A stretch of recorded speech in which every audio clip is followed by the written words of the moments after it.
자가면역 질환은 주변에서 쉽게 만날 수 있는 질병인데 개인이 대응할 수 있는 것은 비타민 D와 오메가3 섭취를 기본으로 가공식품을 피하고 건강한 생활 습관으로 변경하는 것입니다.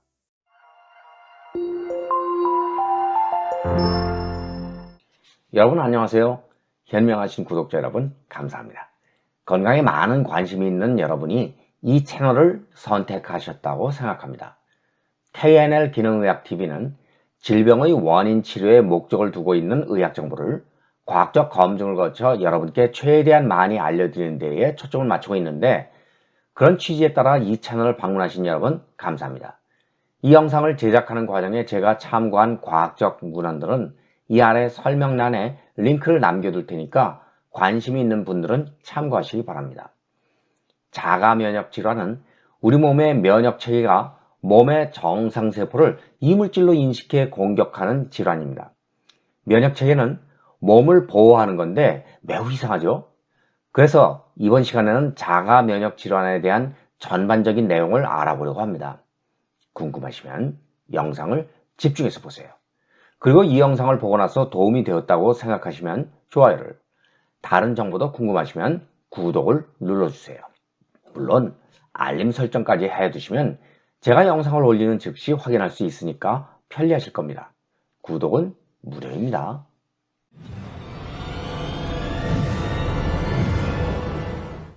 자가면역 질환은 어떤 이상으로 인해 우리 몸의 면역체계가 스스로를 공격하는 질환입니다.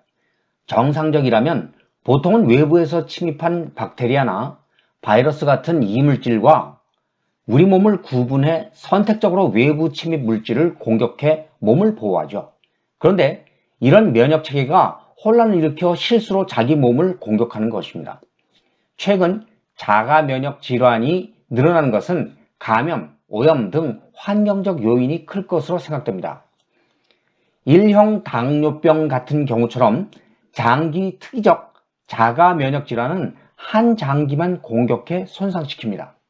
1형 당뇨병은 이자에서 인슐린을 생산한 세포를 면역체계가 공격해 파괴하기 때문에 생기는데, 결과적으로 혈당을 높여 심장, 콩팥, 안구나 신경 등의 장기를 손상시키죠. 인슐린은 혈당을 세포에 넣어줘 에너지원으로 쓰게 만드는 호르몬입니다. 또 루푸스 같은 경우는 전신에 영향을 주기도 하거든요.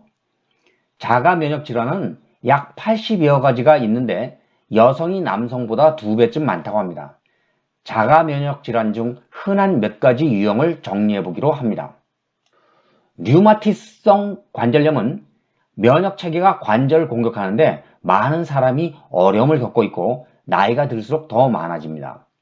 피부세포는 정상적으로 자라고 필요가 없어지면 이탈합니다. 그런데 건선은 피부세포를 너무 빨리 증식시키며 여분의 세포가 축적되고 붉은 반점을 형성하며 피부가 허옇게 보이도록 만듭니다. 다발성 경화증은 중추신경계에서 신경세포를 둘러싸 보호하는 수초에 손상을 입히는 질병으로 무감각, 균형 문제, 걷는데 어려움 등을 일으킵니다. 2012년의 연구에 따르면 다발성 경화증 환자 중 절반이 15년 이내에 걷는데 도움이 필요한 것으로 나타났습니다. 염증성 장질환인 IBD는 크론병과 궤양성 대장염이 있는데 젊은 성인에게서 많이 관찰됩니다. 안구와 구강 건조, 관절이나 피부에도 영향을 미칠 수 있는 쇼그렌 증후군도 있고, 하시모토 갑상선염과 자가면역 혈관염, 비타민 B12 흡수에 문제가 생기는 악성 빈혈이 있습니다. 또한 글루텐 때문에 소장의 면역 체계에 문제가 생기는 셀리악병도 있습니다.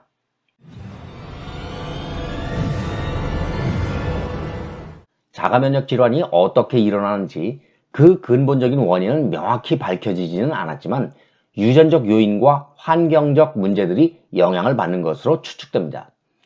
자가면역 질환이 일부는 특정 장기에 국한되고 또 다른 일부는 전신성인데, 그럼에도 불구하고 자가면역 질환은 개시, 전파 및 해결의 단계를 순차적으로 따릅니다. 자가면역 질환은 유전적 소인과 환경적 요인의 조합에 의해 시작되는데 시작 단계의 환자는 일반적으로 임상 증상을 겪지 않습니다. 따라서 질병의 시작에 책임이 있는 요인을 정확히 지적하기 어렵죠. 자가 면역 질환 자체가 퍼지지는 않지만 시작된 자가 면역 질환이 전파되는 단계는 사이토카인 생산과 에피토프가 퍼집니다. 사이토카인은 염증이 생겼을 때 면역세포로부터 분비되는 단백질 면역 조절제를 가리키고, 에피토프는 면역 반응을 유도할 수 있는 항원 분자를 가리킵니다. 끝으로 세포 내인성 억제 경로와 세포 외인성 메커니즘의 활성화로 해결됩니다.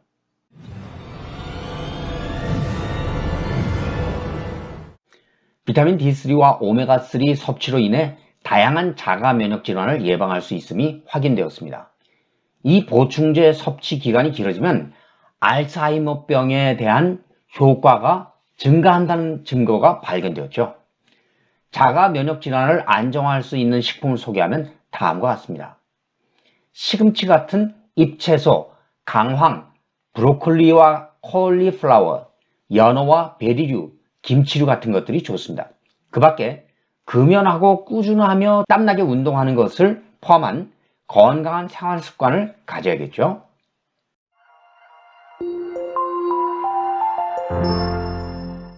자가 면역 질환은 주변에서 쉽게 만날 수 있는 질병인데, 개인이 대응할 수 있는 것은 비타민 D와 오메가3 섭취를 기본으로 가공식품을 피하고 건강한 생활 습관으로 변경하는 것입니다. 댓글란과 커뮤니티는 여러분이 의견을 펼칠 수 있는 공간입니다. KNL 기능의학TV는 여러분 생각이 궁금합니다. 건강에 관한 소중한 여러분의 의견이나 아니면 영상에서 다루길 원하는 아이디어, 이런 게 있으면 댓글란, 커뮤니티 이런 데에 그 의견을 남겨주시기 바랍니다. 그러면 제가 자료조사를 통해서 최대한 그 의견을 반영하도록 노력하겠습니다. 이번 영상은 여기서 마칩니다. 끝까지 시청해주셔서 감사합니다. 오늘도 평화로운 하루를 보내기를 기원하면서 다음 영상에서 다시 만날 것을 기대합니다. 여러분 안녕히 계십시오.